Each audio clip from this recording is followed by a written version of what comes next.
Right, so it's that time that I promised I want us to have a conversation with one brave woman. I'm seeing quite a number of tweets already describing her as a strong woman, a fighter. How are you doing? Great. Great to see you. Look so lovely. Really? Yeah, I think so. you look strong. Yeah. Well, and you know, just considering everything that you've been going through, I mean, it's even so brave of you to be here on air this evening. How are you doing? I'm great. Right. I mean, this far we've come. I would just like to say that God is good. Yeah. And God is great. And the strongest battles are not given to the weakest soldiers. Yeah. But to this, just to the strongest soldiers and destiny-filled soldiers. Right.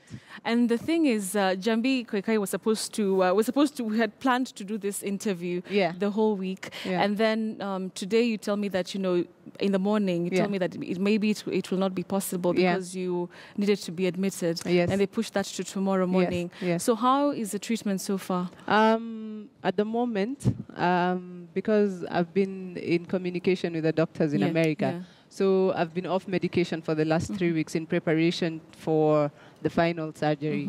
And there's a list of requirements. But at the moment, I cannot be able to fly because I have a collapsed lung. So I need to get that sorted out. Right. And that's as soon as tomorrow because I'm supposed to leave next week. So that means a surgery. So I'll be admitted tomorrow. Tomorrow morning. And I'm looking forward to it. Yeah, because you said it gives you some sort of relief. It gives me some relief. I can't wait. I'm tired of the cough. I'm tired of... There's a lot of discomfort, especially when you're running short of breath and you can't breathe properly. So once the tube is pushed in and the water is out and blood and air, it's a good thing. you explain it so simply, but I mean it's quite a process. And I just want us to describe. You've been on many TV stations, and many people know about your story either through social media or mainstream media. And many people have come to know endometriosis. Yes. For the people who are seeing you for the first time, maybe you could just take us through what does that mean. I know you've explained this so many times, but I think it's very important. Yeah, I love explaining it because this is something that's affecting 1 out of 5 women, 1 out of every 5 women. Well, basically, I've suffered from painful periods, Betty, for the last 18 years. I'm one of those women who, when I get my period, I roll on the floor. I can't walk. I have diarrhea. I can't eat. And it's a crazy period. Right. So, what happens is, for the longest time, because we have normalized pain, especially we Africans, when you get the period pain, we're normally told, don't worry, when you get a child, the pain will go away, or woman up, ni kawaida. Or to just take painkillers relax, And, those are some of the myths that we need to debunk right now, because these things that we've normalized are now causing grave, serious conditions, such as endometriosis. Because for the longest time, I remember being given a mixture of painkillers. I would mix them, and in turn, I became immune to those painkillers, and the pain became worse. And then I went to different doctors, different gynecologists who didn't understand what was happening, and all they could give me was contraceptives to minimize or balance the hormones, and it didn't help as well. Right. So what really happens is the cells around the uterus that, enable menstruation sometimes can move if unchecked. Over the years, and they can move and lodge themselves in other places of the body, in other organs of the body. And in my case, they lodge themselves in my lungs. So every month... Every time? Every single month? Yes. So every month when I'm on my period, so these cells bleed into my lungs and they cause a collapse. So what a lung collapse means is basically there's water in the lungs, blood and air. And so the diaphragm is also punctured with some holes. And so you run short of breath, you can't breathe. And basically what needs to happen is they need to push a tube inside to suck out and to drain out. It. Yeah, so I had 10 of those surgeries last year. 10 of them? Yeah. And before this happened, I mean, at what point did you go to hospital and then you were told that this is actually the condition? Because like you mentioned, for a long time, you're just on contraceptives painkillers. Yeah. At what point did you decide, you know what, let me now go and get this checked? Because there are many women, I'm sure, out there who are like, okay, that sounds like something I normally go through. Yes. Yeah. It happened in such a mystical manner because I remember I was on TV fundraising for my grandmother. And at the time I was working on a radio station. Yes. Fire Mama. Yes. That was her name on radio. Yeah. Yeah. So, and I was having problems breathing. And I remember the times I ran out of breath on air, and I was alone in studio night shift, and I had to be rushed to hospital. But I was on TV fundraising for my mother, for my grandmother rather, and I was there talking about how my chest is giving me issues.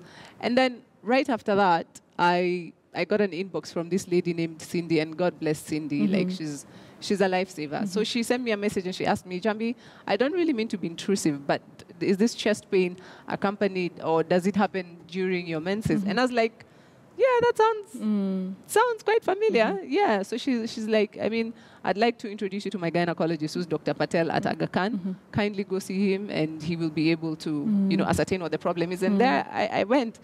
And I went there, and he told me that I have this condition that was so hard to even pronounce. I was like, what is that? Right.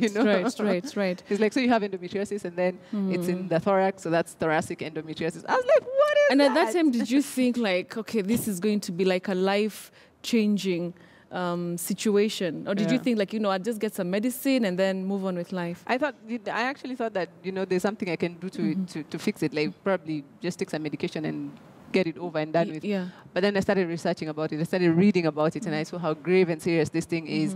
And I saw how many women are suffering in silence, and how because they do not know what it is. And then I also saw how our doctors don't even know how to treat it. And I also started realizing the misdiagnosis that women are suffering in the hands of various doctors and gynecologists. And it just broke my heart. And I was like, you know what? Fine, this thing has happened to me. But the most important thing about this is that I am going to beat this thing. And my purpose is going to be to raise awareness about endometriosis. And thirdly, is to advocate for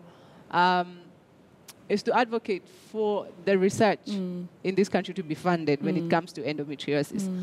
Because you find like the Ministry of Health doesn't really fund a lot of research. Right. And this is this is a serious condition, because if you have kids from the ages of 13 to women who suffer from it, who are suffering from endometriosis, that's a serious demographic, Yeah. It's quite wide. Yeah, and it's worldwide. And, the numbers, the statistics worldwide show that 175 million women worldwide are suffering from this thing. So there's need for awareness, there's need for research. And you've done, an amazing job. I have to say that I think many, many people did not even know, just like you, they did not know what this thing is. Yeah. And I'm sure with, you appearing on many TV stations and radio stations, you've been able to raise awareness. And honestly, we have to applaud you for that. Thank you. So when you came to find out that this is happening, you came out and asked Kenyans to help because you needed to, of course, to travel, which you'll be doing on Thursday. Congratulations, at least. Yeah.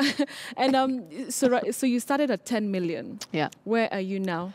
I'm at 8 million. This morning I was on. So you've been able to raise 8 million from Kenyans? Yes. Wow. It's not easy, Betty. Yeah. It's the second time I'm doing this. It's the second time I'm fundraising. It's not easy. I will not lie to you that getting people together to, to give their money and, it's not easy. I'm not going to lie to you. It's not easy, but I've received a lot of goodwill from Kenyans, and I really do appreciate it. And I thank God for everybody that's been able to support financially, physically, emotionally as well. People have been praying for me. Right. I walk, sometimes, because I'm always in and out of hospital, and I meet people and they're always telling me, oh, Njambi, we're praying for you. We wish you all the best, and I really thank God for that. And, God works in very mysterious ways, because there are people in my life who just walked out, Yeah, and I was going to ask you that. Before even we get to that, so you have to raise 2 million shillings right now. Yeah. And you've said that Kenyans have been very gracious. They've come out to support you. I mean, if you wanted 10 million, now you're at 8 million. That's something really to be grateful for. So you're looking for 2 million now so that you can be able to travel on Thursday. So once you travel on Thursday, what maybe you could take us through what's going to be happening? Okay. So basically, first of all, I need to go to hospital tomorrow morning. I'll be admitted tomorrow morning. Get the water out. And because while what is it called? It's called a chest tube. So it keeps my lung expanded. So I will travel with it because the air in the airplane is pressurized. So I need to keep my lung expanded. So I will arrive I leave here on Thursday, I will arrive on Friday. And then I have to do some tests before the I have to do the test for a week, a whole week, pulmonary function test, CT scans, X-rays, and all of that stuff, which will be done by a thoracic surgeon and a doctor who deals with endometriosis in the pelvic area. So what will this surgery do? In simple terms. First of all, this surgery will just stop these lung collapses for like forever. So you'll not have that anymore. I won't be coughing like this anymore. Yeah. No, it's okay. Take your time. It's okay. Take your time. And I wouldn't run out of breath. And you know, I'm gonna breathe again, free, easy, happy. And I wouldn't be in period pain. Actually, Betty, I can handle a lot of pain. I can. I don't even mind if the period pain doesn't go, but my lungs are fixed, you know, because it's a very uncomfortable feeling. It's very uncomfortable and very painful and too. Very painful. So once you go through this surgery, that at least will be sorted. That will be sorted. Okay. Then the other thing I need to do is to also see a chiropractor to fix my back. Because of the frequent lung collapses and the frequent surgeries on my lungs, I have something called a mediastinal shift, which means that the organs on my body have shifted to the left. Right. So I don't walk for long. I don't sit straight for long, and I sleep flat, kabisa. So I have a lot of back issues as well. So that needs to be sorted, and we'll sort it out. All right. So we'll continue with the conversation with Njambi Koikai, but like you heard from her, she needs 2 million. Yeah. You've come such a long way from 10 million. Now we're just talking about 2 million. Yeah. Hopefully, you know, somebody out there will be touched by your story, as many people already have been. So we'll, Njambi is still here. We will just keep you for a few more minutes. It's all right. I hope it's not way past your bedtime. No, well, considering you have surgery in the morning. Well, it's fine. It is. But, you know, hey, you know, I'm here. I love TV. I love radio. Yeah. So this feels like so you're home. Yeah, okay, and I'm happy we'll to be take here. care of her. We'll take care of her. So when we come back, of course, we'll talk about the people who came into your life and the people who left. Yes. Yeah. So we'll be having that interesting discussion here, continuing. Keep your thoughts coming on my Twitter handle at Betty M. Kialo or Friday Briefing hashtag. Talk to us. Encourage Njambi. You'll be fine. You'll be fine. You're such a strong girl. Yo, man. Let me tell you something. Yeah. You know, if you ever go through hardships in life, just know that you have purpose and there's destiny. There's something bigger waiting for you. There's something bigger out there waiting so don't be afraid. Never fear, man. Of tribulations. Yes, all right. Don't fear. Interesting. Don't fear. So we'll take a short commercial break, but we're coming back to continue with our coverage, and Njambi is also here with us. Don't go away.